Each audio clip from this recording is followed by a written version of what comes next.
Өнөөдрийн бичлэгээр бид гар утасны вирусын хор хөнөөлийн талаар болон таны гар утсанд ямар замаар ямар төрлийн вирус мэдээлэл дамжуулах далд програмууд сууснаар чухал мэдээллийг тань хулгайлж, үйлдэл бүрийг таньж бусдад дамжуулж болдог талаар ярих болно. Үүнээс гадна таны утсанд эдгээр аюултай вирус програмууд байгаа эсхийг хэрхэн мэдэх, үүний эсрэг өөрийгөө хэрхэн хамгаалах гэд орчин үед тун хэрэгтэй мэдээллүүдтэй бичлэгийг хүргэхээр бэлтгэлээ. Одоо үед хүн бүрт шахав, смартфон буюу ухаалаг утас байдаг болсон цаг үе үлээ. Ухаалаг утаснууд тодорхой хэмжээгээр бидний амьдралд нэвтэрч, зөвхөн хэрэглээ төдий биш, өдөр тутмын чухал хэрэгцээтэй амьдралын нэг хэсэг болсон гэхэд нэг дэгсдүүлсэн болохгүй байх. Тэр ч утгаараа бид ухаалаг утаснуудаа вирус гэх мэт хөндлөнгийн аюултай програмуудаас хамгаалж, өөрсдийн мэдээллийн аюулгүй байдлаа хамгаалах нь нэн тэргүүний шаардлага болсон юм. Хэрвээ таны гар утас гацах, ажиллагаа нь удаашрах, цэнийг нь хурдан дуусах, таны хийгээгүй үйлдэлүүд хийгдсэн, эсвэл зар сурталчилгааны цонх гарч ирж байвал ямар нэгэн байдлаар халдлагт өртсөн шинжлэлээ. Одоо харин таны үнцэнтэй мэдээлэл, хувийн зураг, банкны дансантай нэвтрэх мэдээлэл, тэрч бүхэл хамаг чухал аккаунтуудын нууц үгнүүд ч хадгалагдаж байж болох, гар утсанд чинь гэмт этгээдүүд хэрхэн нэвтэрч болох, ямар вирус мэдээлэл дамжуулах аппликейшнүүд ямар замаар сууж болох арга замуудтай эхлээд танилццгаая. Хамгийн энгийн бөгөөд хэлбэр арга бол таны гар утсыг хэн нэгэн гартаа авч бодитоор нэвтрэх юм. Хэрвээ гэмт этгээдийн гарт таны гар утас хэдхэн минут л орсон бол янз бүрийн тагнуулын аппликейшнүүд суулгаж амжина. Эдгээр аппликейшнүүд нь таны утсанд ирж байгаа болон гарч байгаа бүх дуудлагын талаар мэдээлэлүүд, мөн мессеж буюу текст зурсуудыг ч бүртгэн эзэндээ буюу анх суулгасан гэмт этгээдэд дамжуулдаг. Үүгээр ч зогсохгүй таны гар утсаар дамжуулан хаана яваа байршлагтай тогтоохоос гадна зөвхөн мессежч биш, Facebook, WhatsApp, Viber гэх мэт бүхий л аппликейшнүүд дээрх үйлдэлүүд, ярьсан бичсэн зүйлсийг ч дамжуулах болно. Эдгээр аппликейшнүүдийг анх эцэг эхчүүд хүүхдүүдийнхээ утсанд суулгаж тэднийг буруу зүйлсээс хамгаалах зорилготой бүтээгдсэн ч юм болгон өөрийн анхны зориултаараа ашиглагдах албагүй тул ийм маягаар мэдээлэл хулгайлах хэрэгсэл болцоосон байна. Мөн та ямар нэг улс төр бизнесийн томоохон тоглогч бол ийм төрлийн халдлагт өртөх магадлал өндөр бөгөөд хууль хүчнийхэн тусгай албатуудын гарт таны утас ямар нэгэн байдлаар орсон л бол заавал утсаа цэвэрлэх арга хэмжээнүүд авах, эсвэл шинэ утас авсан дээр гэж тэдгээр хүмүүст аюулгүй байдлын албанаас нь зөвлөдөг гэжээ. Дараагийн таны утсанд халдаж болох арга бол үнгүй хамгаалагдаагүй Wi-Fi-д холбогдох үед. Гадуур яваа хүмүүс үнгүй Wi-Fi сүлжээнд холбогдох дуртай байдгаас гадна гадаадад аялж яваа хүмүүс онгоцны буудлын үнгүй сүлжээнд ихэвчлэн нэвтэрдэг. Харин энэ нь та өөрийн интернет трафикийг бусдад ил болгоод өгчих магадлал өндөр гэсэн үг гэжээ. Тэгэхээр дараагийн удаа ямар нэгэн free Wi-Fi-д холбогдохоос өмнө өөр найдвартай сүлжээнд нэвтрэх боломж байгаа эсхийг шалгаарай. За аюултай Wi-Fi сүлжээнд нэвтэрдэггүй юм а гэхэд хамаагүй USB портод утсаа цэнэглэхээр залгадаггүй. Жишээ нь олон нийтийн автобус, онгоц гэх мэт. Энд ч гэсэн та мэдээлэл алдах эрсдэл хийж байна гэсэн үг. Гэхдээ энэ нь таны ухаалаг утасны хамгаалтаас мөн шалтгаална. Гар утастай нь ямар мэдээллийг холбогдож буй компьютертэй хуваалцаж болох хязгаарлалт хамгаалалттай байгаа эсгээс хамаарна гэсэн үг юм. Ямар ч хамгаалалттай байсан энэ нөхцөл таны утаснаас дараах мэдээллийг авах боломжтой.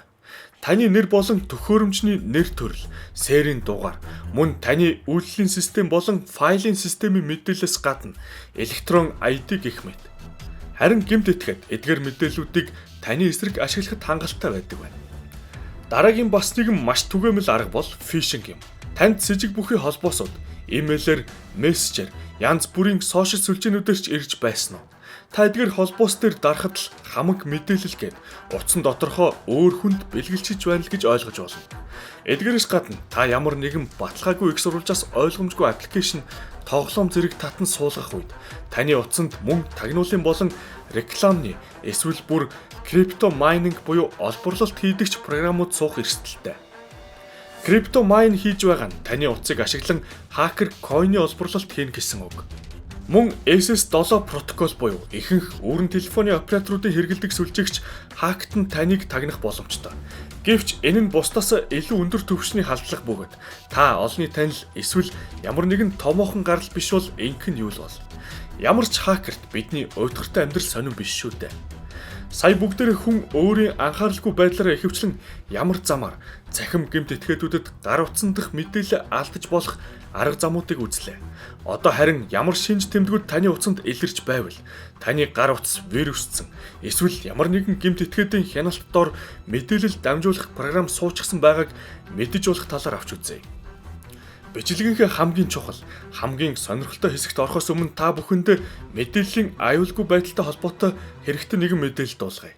Тэр дундаа Unitel-ийн хэрэглэгчид анхаарлаа нааш нь хандуулаарай.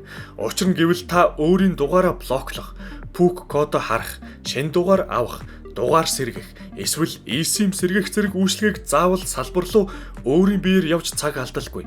Хамгийн гол нь найдвартай аюулгүйгээр Unitel аппликейшн тусламжтай дижиталар хүссэн газраас дуртай үедээ авах боломжтой болжээ. Дээрх үйлчлэгээнүүдийг хурдан шуурхай авахын тулд та эхлээд Unitel аппликейшн руугаа ороод царайгаа танин баталгаажуулах шаардлагатай юм. Ингэснээр таныг та мөн гэдгийг ухаалаг системийн тусламжтай таних бөгөөд таны нууцлыг илүү найдвартай хамгаалж дижитал залилангаас урьдчилан сэргийлэх юм. Илүү дэлгэрэнгүй мэдээллийг бичлэгийн дор description хэсэгт миний үлдээсэн баталгаатай линкээр орж танилцах боломжтой. Царайгаа баталгаажуулаад нууцлаа хамгаал.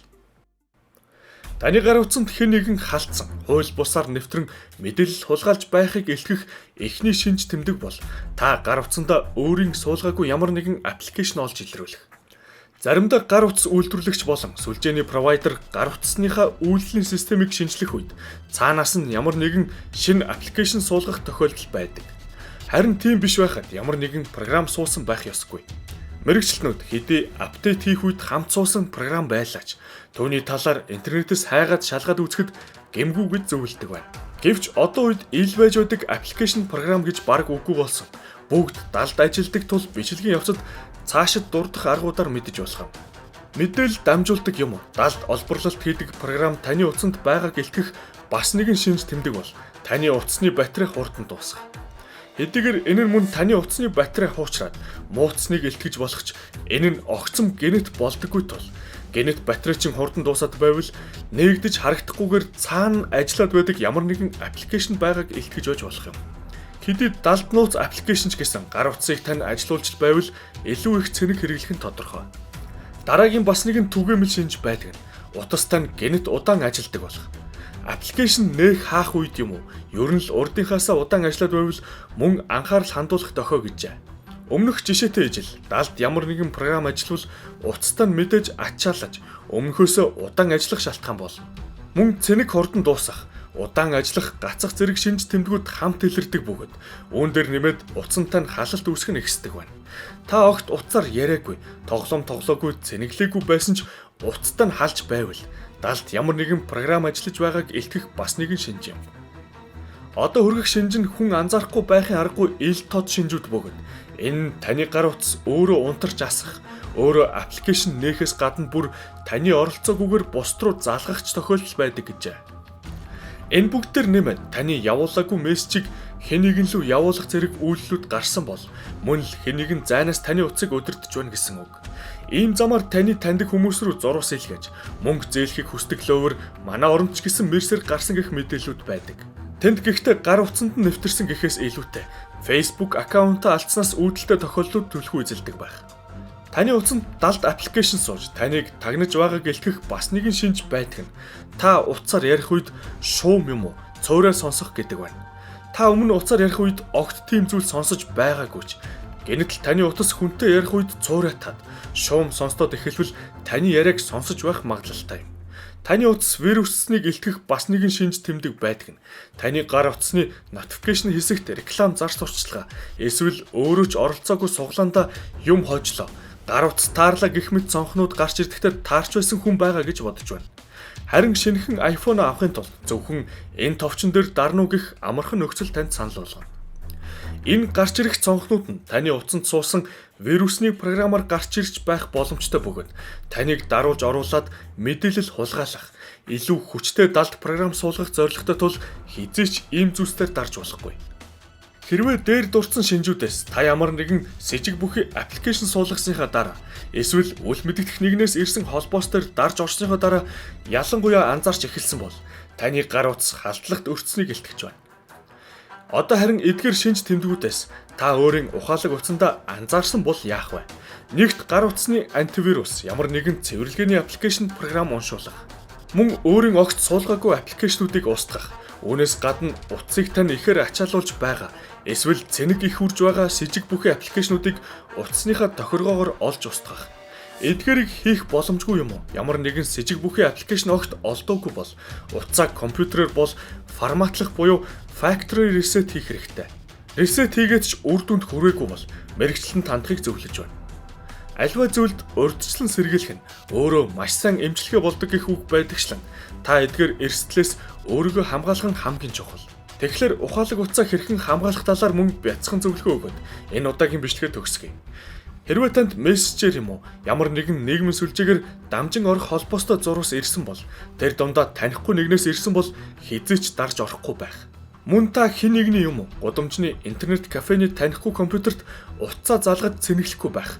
Бүр цэнэглэх шаардлагатай бол зөвхөн цэнэглэх гэх сонголтыг нь сонгох. Олон нийтийн газарт байгаа ямар ч нууц үггүй free wifi гэх мэт нэртэй wifi сүлжээнд холбогдохгүй байх. Үүнээс гадна та өөрөө холбогдоогүй байлаач зарим утсанд байдагшлан утас өөрөө автоматар wifi-д холбогддог тохиргоог нь унтраах хэрэгтэй. Зөвхөн та өөрөө л сонгож аюулгүй сүлжээнд нэвтрэх нь хамгийн аюулгүй арга юм. Ямар нэгэн шалтгаанаар эдгээр олон нийтийн газрын үнэгүй Wi-Fi-удад холбогдохоос өөр аргагүй байсан гэж бодоход тухайн сүлжээнд холбогдсон байхдаа интернет худалдаа хийх эсвэл мөнгө шилжүүлэх зэрэг үйлдэл хийхгүй байх нь чухал. Хэрвээ та Android үйлдвэрлэлийн системтэй утас хэрэглэдэг бол найдвартай антивирус суулгах нь зөв гэдэг байна. Өнөөдрийн бичлэг та бүхэнд сонирхолтой байсан гэхээсээ илүүтэй хэрэгтэй мэдээлэл түгээсэн гэж найдаж байна. Удахгүй улам сонирхолтой бичлэгүүдээр уулзалт болно. Баярлалаа.